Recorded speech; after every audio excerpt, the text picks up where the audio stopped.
Hello everyone, welcome back to the Christ MotoGP podcast or the Christ MotoGP YouTube channel.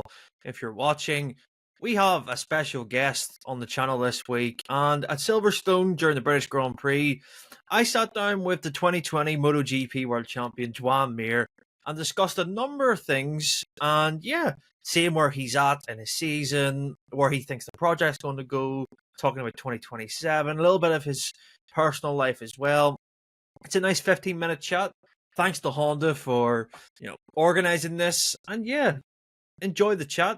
Joan is a very, very interesting person to speak to, and I think you'll enjoy this one. So make sure to subscribe, comment on what you think of the interview, and we'll see you next time. Joan, the progression from 23 to 25 at Honda, you've seen it. Difficult, but it seems that the progression this year has been the key step. Have you noticed that within the factory and the team? Yeah, well, for it's true that in from 23 to 24, we didn't improve so much, honestly. But the step that we were able to do from 24 to 25 is a big one. We made a big step. We are a lot closer to the reference bike at the moment, that is the Ducati. Also, we cut many distance with the other manufacturers. Now I feel that I'm able to fight with them, and it's something that is mentally is very helpful, because the previous 2 years we probably had the worst package on the grid, and now thanks to the work that we done together with Honda, and the work that they've been able to do in Japan, and all together we start to see a bit the light, it's nice. How crucial has it been with Taka and Alish coming on as test riders? Do you think it helps that they're so recent in MotoGP? Like, they only stopped last year, but it's key to have that fresh sort of perspective, and especially with Alish coming from Aprilia. Do you think it added another element to this season? Yeah, for sure, it's not the key point. I will not say that is the key point. The key point is the change of mentality, and the work that we've been able to do during all this year, no. But it's true that the to have to reinforce the test team is is an step that we will do in mid long term for the future, because before the testing that we had was not strong enough, and now it is, no. I think during all these years, the job that Stefan was doing was very hard. He was also um, trying a lot of things that was not working. That this for the motivation of a test rider is not very good. No, is something that so I will also mark the work that Stefan has been doing. That is has been very good, but it's true that that now to have to refresh a bit that test team is something that will be positive. Yeah, and you obviously made a switch of crew chief last year with Santi. How has that been in the relationship? How does that relationship work in terms of building it up, over a season? Obviously, you're into your second year. Have you seen a big difference in how you communicate? Because it takes a while for people to understand how each other work. How's it been with Santi and learning? Because he's such an experienced crew chief. Yeah, Do you feel like you understand each other, like on yeah. a sort of, how could I say, he just knows what you want, sort of thing? Yeah. Well, it's true that you need a bit of time to understand your crew chief, and vice versa, the same thing.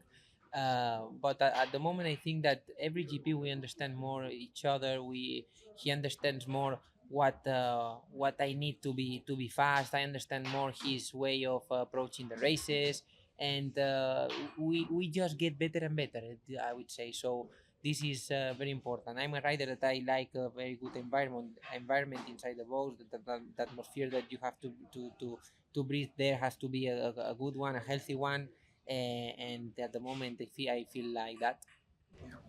In terms of the races this year, from sprint to Grand Prix, I mean, your sprint results are better than your Grand Prix Yeah, ones. that normally it should be more difficult. Yeah. The sprint one for us. What is it with the Saturday to Sunday switch that you just can't figure out at the minute? Is it something to do with the bike? Is it just a feeling, or is it? No, it's just bad luck, I would say. I mean, I don't want to think so much about it because I don't change so much. Yeah.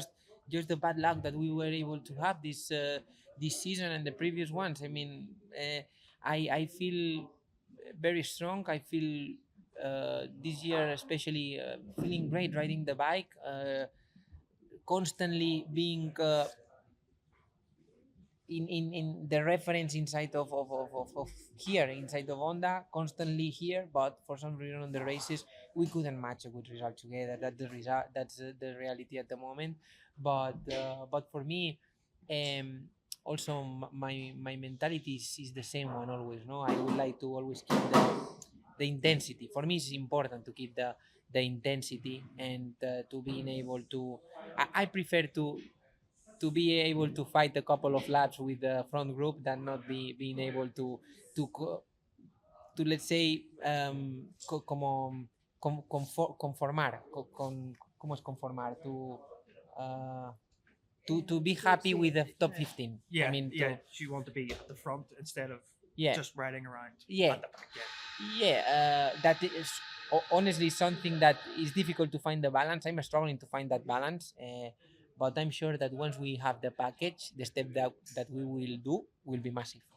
In terms of the 2025 package, is it purely engine related that you feel that you are lacking against the others? Because it seems that there's been a big step in terms of the front end of the bike. You're able to turn it a lot more this year in 25. Is it purely engine based, or is there other things that you think That we have to you have improve you have to to get gain there. Yeah, yeah. Well, I will not lie. I mean, the engine is not at the moment our strongest point. That's the reality. The bike is a lot more rideable than last year. We cannot even watch the lap time of the last year because we are a lot faster. Yeah. In a lot of time this year, in the FP1, I already made the quali lap time. So imagine the struggle of the last year. So, but I think that the important thing is uh, understand the weak points. We understand what it is. It's not just pure engine. The engine is true that is our weak point, but we have to make sure that if we improve the engine, we don't make the strong points that we have actually worse. So Yeah. that is very important, and that is very difficult. It's such a fine line, isn't Yeah, it? To try and get it in completely. that window. Normally, when you get a better, more power, then you have more problems. Let's say maybe you get a worst turning for some reason. We cannot allow ourselves to do that. So we have to be sure the steps that we make. I prefer to make with the current bike that we have. I prefer to make small steps forward than one big step that then give us problem and make us do two steps back. So this is a bit my point of view at the moment. A bit of grip. We need a little bit of grip. We need a little bit more of power, but I think that we are on the way. In general, the 2027 rules have been out there for people to see. What do you think of them in terms of smaller capacity engine, less aero, no ride height device? Do you think it's better to, I mean, for the fans, do you think it's also better for the riders because it'll give you more of a, how can I say, the riders have an input compared to the current bikes because of all the devices and stuff? Do you think it's a better move for the sport to go back to more simpler times? Yeah, I mean, the people on the TV don't appreciate if we are 2-3 seconds slower. But in terms of safety for us, we feel the crash 2 or 3 seconds slower. And also in terms of show, if we are able to give more uh, importance to the riding style, to the rider skill, and all this stuff, it will improve also the show because we will see races of mm, if somebody push at the beginning, then at the end they pay because the tires get used to it and drop. And now it's not like that. Now Everything happens at the everything start. happens on the start. The tires doesn't drop, because the electronic is so accurate, because the aero makes the bike works perfectly, and what the difference that the rider can do is small. Last one about the current grid. Do you think that the the change of tires will be different as well? Because obviously you mentioned the Pirelli. Do you think that will maybe, in terms of say Moto 2 riders, they're going to have a bit more experience in terms of the tires? Obviously, it's a different machine, but do Yeah. you think that the riders coming up will have an advantage compared to, say, you who've only used Michelin your whole career in MotoGP? Do you think that will be a factor? It's hard to say, isn't It's it? hard to say. It's hard to say. Well, the MotoGP riders are the ones that pass all the filters. You know, all Yeah, the yeah. Moto 3, Moto 2, and normally if we are in MotoGP means that we've been successful in all the categories. And I think it will be just a matter of trying to adapt ourselves. I'm sure that the tire, if it's Pirelli, um, the tire of the Moto 2 will be not the same one as Yeah, the of course. MotoGP. Yeah, yeah, yeah. It will be completely different It's the because same for Superbike as well. exactly because the bike this bike requires a completely different thing. You know, requires more, uh, will be more rigid. No, will be yeah. If you put on these bikes a tire of the Superbike, I think that we were not able to make 3 laps Yeah, with it. destroys it We destroyed it. completely. And then just personal life, became a father, like, I believe, like 2 years ago now. How's Yeah. that changed your perspective on racing? And A lot. Well, change my perspective from the racing and doesn't change so much, but I would say also I my son arrived when I had a very difficult moment in my professional life, and this is something that we just make it better, no, and then more easy for me to deal with this situation, as you can imagine. For me, when I arrived here in the World Championship in the small categories, for me everything was very easy to get Yeah. good results. I got used to it very quick, and you get used to the good things very easy, no. But the thing is that when you don't have it anymore, you struggle because I don't consider myself a rider that enjoy just being here. I enjoy I enjoy winning. I enjoy. I am not proud to just compete. I'm a winner. I consider myself a winner. I think that I want to score good results. On even now, I think that I'm trying to show this type of character. No, I don't conformar. I don't. uh,